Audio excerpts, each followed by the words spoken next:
ازيكم حبايبي عاملين ايه؟ النهارده هنتكلم عن حاجة كلنا بناكلها يوميا وهي العيش. العيش هو الاساس في اي وجبة تقريبا، بس اغلبنا مش بياخد باله قد ايه السعرات فيه. ممكن تختلف من نوع للتاني.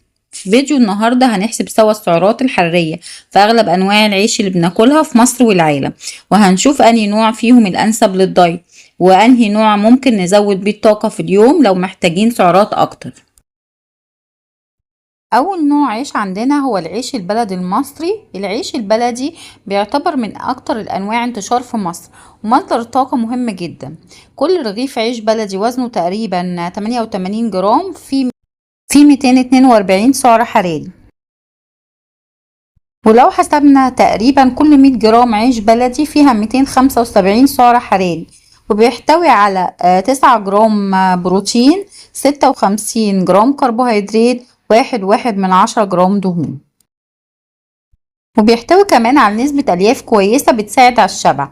يعني لو بتعملي دايت متوازن ممكن تاكلي نص رغيف بلدي، حوالي 121 سعر حراري، وده رقم مناسب جدا في وجبة الغداء مثلا مع البروتين والخضار. العيش الأبيض اللي هو العيش الفينو أو التوست الأبيض، والعيش الأبيض معمول من دقيق مكرر، يعني يتشال منه الردة اللي فيها الألياف. كل شريحة توست أبيض وزنها 25 جرام، فيها تقريبا 67 سعر حراري. أما رغيف فينو صغير وزنه 50 جرام، فيه حوالي 135 سعر حراري،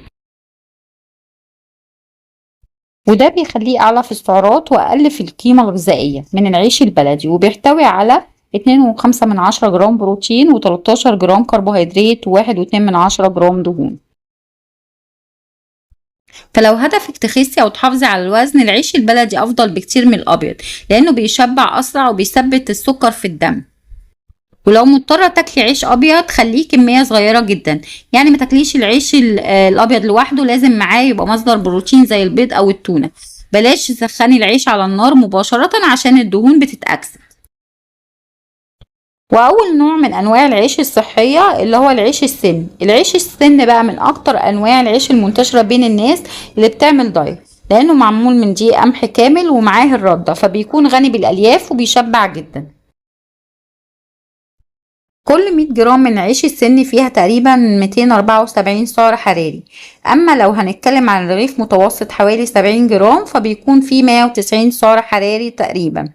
المكونات الغذائية لكل 100 جرام 12 جرام بروتين، 47 جرام كربوهيدرات، 3 جرام دهون، 7 جرام ألياف. الميزة في العيش السن انه بيخلي الجسم بيهضم الاكل ابطأ، يعني السكر في الدم ما بيرتفعش بسرعة، وده بيساعد في خسارة الوزن وتنظيم الشهية. لو هتستخدميه في الدايت كفاية نص رغيف سن في الوجبة الرئيسية مع خضار وبروتين. تاني نوع من انواع العيش الصحي هو العيش الاسمر. العيش الاسمر معمول من دقيق القمح الكامل بدون ما نشيل منه الردة، وبيعتبر بديل ممتاز للعيش الابيض. وكل 100 جرام من العيش الاسمر فيها حوالي 250 سعر حراري. ولو هنتكلم عن شريحة توست أسمر وزنها 25 جرام فيها 62 سعر حراري. طب لكل 100 جرام 10 جرام بروتين، 42 جرام كربوهيدرات، 3.5 جرام دهون، و5 جرام ألياف. العيش الأسمر بيحتوي على فيتامينات ومعادن أكتر من الأبيض، وبيشبع أسرع لأن فيه ألياف كتيرة. لو بتعملي دايت أو حتى نظام أكل صحي اختاري التوست الأسمر بدل الأبيض، وخصوصا في الفطار مع جبنة قليلة الدسم أو زبدة فول سوداني طبيعية. وتالت نوع من العيش الصحي هو عيش الشوفان. بقى ترند صحي في السنين الأخيرة لأنه بيجمع بين الطعم الحلو والقيمة الغذائية العالية. كل 100 جرام من عيش الشوفان فيه حوالي 230 سعر حراري، لكن الرغيف المتوسط 70 جرام تقريبا فيه 160 سعر حراري. والشوفان غني جدا بالالياف الذائبه اللي اسمها بيتا كولوجان، ودي بتساعد في خفض الكوليسترول وتحسين الهضم، وكمان بتخلي الاحساس بالشبع يدوم ساعات. عيش الشوفان مثال للفطار او العشاء، خصوصا مع بيض مسلوق او زبادي يوناني، وبيفيد الناس اللي عندهم سكر لانه مؤشره الجليسيمي منخفض. وبكده يبقى عرفنا ان العيش السن اعلى الياف واقل سعرات نسبيا وانسب للدايت. طب العيش الاسمر متوازن وسهل ان هو بيبقى متوفر كتير.